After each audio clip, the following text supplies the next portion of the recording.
భూమి చెర బాంచన్ దొర భూముల కోసం సర్కారీ దొరల ముంగిట సాగిలా హైదరాబాద్ శివారు ఎమ్మెల్యేకు తీరని భూదాహం. హైదరాబాద్ శివారు ఎమ్మెల్యే ఎవరుంటారు? బీఆర్ఎస్ ఉంటారు, ఇంకా వేరే ఎవరుంటాడు?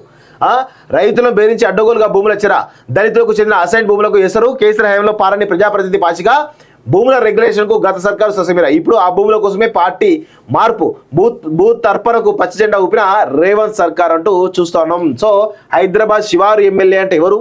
గూడెం మైపాల్ రెడ్డా, లేకపోతే సబితా ఇంద్రారెడ్డా, ఇంకెవరున్నారు? వీళ్ళిద్దరు తప్ప. అంటే ఎల్బీ నగర్ అంటే అది దానికి కిందకి రాదు కదా. శివార ఎల్బీ నగర్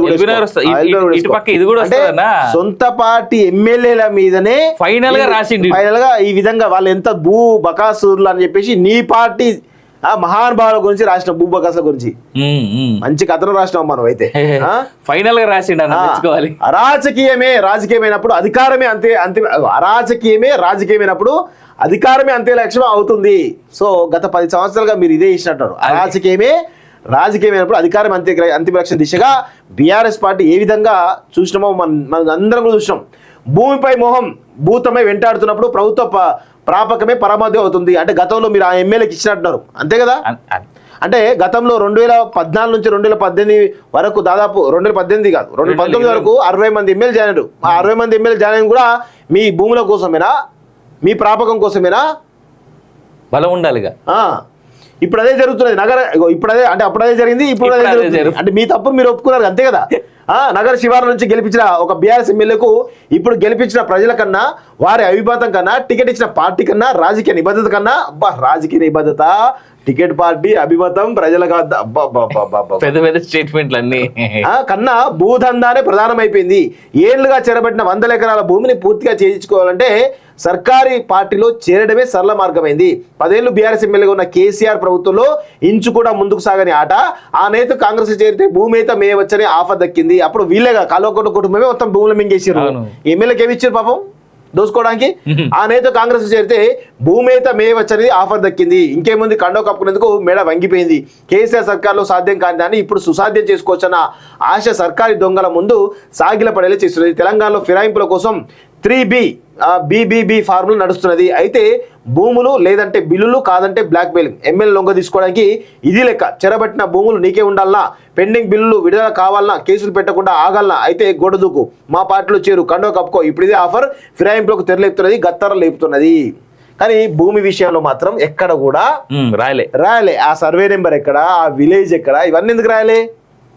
అంటే మీ బీఆర్ఎస్ పార్టీ దందా ఏ విధంగా భూదందా ఏ విధంగా చూసినాం. ఇబ్రహీంపట్నం ఎమ్మెల్యే అని పేరు ఏదో ఉండే గతంలో, ఇది రాజేంద్ర నగర్ ఎమ్మెల్యే గురించి రాసినట్టున్నదన్న. చూడు, శంషాబాద్ మండలం సుల్తాన్పల్లి 75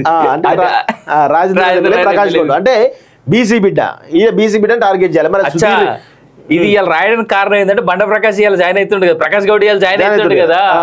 రైట్, ఇది ప్రకాష్ గౌడ్ గురించి. రేపు ఎల్లుండో వివేక్ గురించి, మల్లారెడ్డి గురించి, మల్లారెడ్డి అల్లుడు గురించి, ముఠా గోపాల్ గురించి, ఈ బంజారా హిల్స్ ఈయన ఉన్నాడు కదా మాగంటి గోపీనాథ్, వీళ్ళ మీద రాయడానికి వీళ్ళ మీద రాయరు ఎప్పుడు కానీ. బీసీలు, ఎస్సీలు, ఎస్టీలు అంటే వీళ్ళకు చులకన కాబట్టి వాళ్ళపైన ఇష్టారీతి రాసిస్తారు. అదే మాగంటి గోపీనాథ్ రాయమను రాయడు, గూడెం మైపాల్ రాయమను రాయరు, అరికపాడి గాంధీ, మాధవర్ కిషోరరావు వీళ్ళ మీద రాయమని చెప్పండి, అస్సలు రాయరు వీళ్ళు. ఆ ధైర్యం వేయరు. భూమి చెర బాంచన్ దొర భూముల కోసం సర్కారీ దొరల ముంగిట సాగిలా హైదరాబాద్ శివారు ఎమ్మెల్యేకు తీరని భూదాహం. హైదరాబాద్ శివారు ఎమ్మెల్యే ఎవరుంటారు? బీఆర్ఎస్ ఉంటారు, ఇంకా వేరే ఎవరుంటాడు? రైతులను బెదిరించి అడ్డగోలుగా భూముల చెర, దళితులకు చెందిన అసైన్ భూములకు ఎసరు, కేసీఆర్ హయాంలో పారని ప్రజాప్రతినిధి పాచిగా భూముల రెగ్యులేషన్ కు గత సర్కారు ససమీర. ఇప్పుడు ఆ భూముల కోసమే పార్టీ మార్పు, బూత్ తర్పణకు పచ్చ జెండా ఊపిన రేవంత్ సర్కార్ అంటూ చూస్తా ఉన్నాం. సో హైదరాబాద్ శివారు ఎమ్మెల్యే అంటే ఎవరు? గూడెం మైపాల్ రెడ్డా, లేకపోతే సబితా ఇంద్రారెడ్డా, ఇంకెవరున్నారు? వీళ్ళిద్దరు తప్ప. అంటే ఎల్బీ నగర్ అంటే అది దానికి కిందకి రాదు కదా. శివార ఎల్బీ నగర్ సొంత పార్టీ ఎమ్మెల్యేల మీదనే ఫైనల్ గా ఈ విధంగా వాళ్ళు ఎంత భూ బకాసురులు అని చెప్పేసి నీ పార్టీ మహానుభావుల గురించి రాసిన భూ బకాసుల గురించి మంచి కథను రాసినాం మనం. అయితే ఫైనల్ గా రాసిండు. రాజకీయమైనప్పుడు రాజకీయమైనప్పుడు అధికారమే అంతే లక్ష్యం అవుతుంది. సో గత 10 సంవత్సరాలుగా మీరు ఇదే ఇచ్చినట్టు. రాజకీయమైనప్పుడు అధికారం అంతిమ లక్ష్యం దిశగా బీఆర్ఎస్ పార్టీ ఏ విధంగా చూసినామో మనం అందరం కూడా చూసినాం. భూమిపై మోహం భూతమై వెంటాడుతున్నప్పుడు ప్రభుత్వ ప్రాపకమే పరమావధి అవుతుంది. అంటే గతంలో మీరు ఆ ఎమ్మెల్యేకి ఇచ్చినట్టున్నారు అంతే కదా. అంటే గతంలో 2014 నుంచి 2018 వరకు దాదాపు 2018 కాదు 2019 వరకు 60 మంది ఎమ్మెల్యే జాయిన్ అయ్యారు. ఆ 60 మంది ఎమ్మెల్యే జాయిన్ అయిన కూడా మీ భూముల కోసమేనా, మీ ప్రాపకం కోసమేనా? బలం ఉండాలిగా. ఇప్పుడు అదే జరుగుతున్నది నగర. ఇప్పుడు అదే అంటే అప్పుడు అదే జరిగింది, ఇప్పుడు అదే జరుగుతుంది. అంటే మీ తప్పును మీరు ఒప్పుకున్నారు అంతే కదా.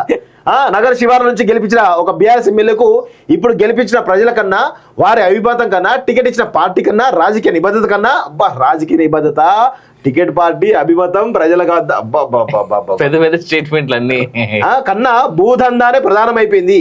ఏళ్లుగా చెరబట్టిన 100 ఎకరాల భూమిని పూర్తిగా చేయించుకోవాలంటే సర్కారీ పార్టీలో చేరడమే సరళ మార్గమైంది. 10 ఏళ్లు బీఆర్ఎస్ ఎమ్మెల్యేగా ఉన్న కేసీఆర్ ప్రభుత్వంలో ఇంచు కూడా ముందుకు సాగని ఆట. ఆ నేత కాంగ్రెస్ చేరితే భూమి అయితే మేయవచ్చని ఆఫర్ దక్కింది. అప్పుడు వీళ్ళేగా కల్వకుంట్ల కుటుంబమే మొత్తం భూములు మింగేసారు. ఎమ్మెల్యేకి ఏమి ఇచ్చారు పాపం దోసుకోవడానికి. ఆ నేత కాంగ్రెస్ చేరితే భూమి అయితే మేయవచ్చనేది ఆఫర్ దక్కింది. ఇంకేముంది, కండో కప్పుకునేందుకు మెడ వంగిపోయింది. కేసీఆర్ సర్కార్లో సాధ్యం కాని దాన్ని ఇప్పుడు సుసాధ్యం చేసుకోవచ్చన్న ఆశ సర్కారీ దొంగల ముందు సాగిల పడేలా చేస్తున్నది. తెలంగాణలో ఫిరాయింపుల కోసం 3B BBB ఫార్ములా నడుస్తున్నది. అయితే భూములు లేదంటే బిల్లులు, కాదంటే బ్లాక్ మెయిలింగ్. ఎమ్మెల్యే లొంగ తీసుకోవడానికి ఇది లెక్క. చెరబట్టిన భూములు నీకే ఉండాలన్నా, పెండింగ్ బిల్లులు విడుదల కావాలన్నా, కేసులు పెట్టకుండా ఆగాలన్నా అయితే గొడదుకు మా పార్టీలో చేరు, కండో కప్పుకో. ఇప్పుడు ఇదే ఆఫర్ ఫిరాయింపులకు తెరలేపుతున్నది, గత్తర లేపుతున్నది.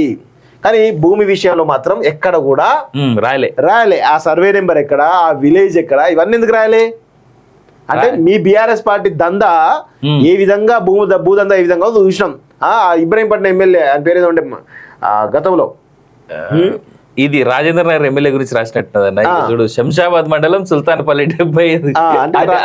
రాజేంద్ర ప్రకాష్ గౌడ్ అంటే బీసీ బిడ్డ. ఈ బీసీ బిడ్డ టార్గెట్ చేయాలి. మరి ఇది ఇలా రాయడానికి కారణం ఏంటంటే బండ ప్రకాష్ ఇవాళ జాయిన్ అవుతుండే కదా, ప్రకాష్ గౌడ్ ఇవాళ జాయిన్ అవుతుండే కదా. రైట్, ఇది ప్రకాష్ గౌడ్ గురించి. రేపు ఎల్లుండో వివేక్ గురించి, మల్లారెడ్డి గురించి, మల్లారెడ్డి అల్లుడు గురించి, ముఠా గోపాల్ గురించి, ఈ బంజారా హిల్స్ ఈయన ఉన్నాడు కదా మాగంటి గోపినాథ్, ఆయన మీద రాయడానికి వీళ్ళ మీద రాయరు ఎప్పుడు కానీ. బీసీలు, ఎస్సీలు, ఎస్టీలు అంటే వీళ్ళకు చులకన కాబట్టి వాళ్ళపైన ఇష్టారీతిని రాసిస్తారు. అదే మాగంటి గోపినాథ్ రాయమను రాయడు, గూడెం మైపాల్ గురించి రాయమను రాయరు, అరికపాడి గాంధీ, మాధవర్ కిషోర్ వీళ్ళ మీద రాయమని చెప్పండి, అస్సలు రాయరు వీళ్ళు. ఆ ధైర్యం వేయరు. నిరుద్యోగుల పోరాటంపై ప్రభుత్వ దమనకాండ, పోలీసుల దౌర్జన్యం నేపథ్యంలో గురువారం బీఆర్ఎస్ నాయకులతో సమావేశమైన BRS working president KTR DSC వాయిదాకు ఢిల్లీకి నిరుద్యోగులు అంటూ ఒకరిని చూస్తాను కదా. నిన్న మాకు వచ్చే సమాచారం ఏంటంటే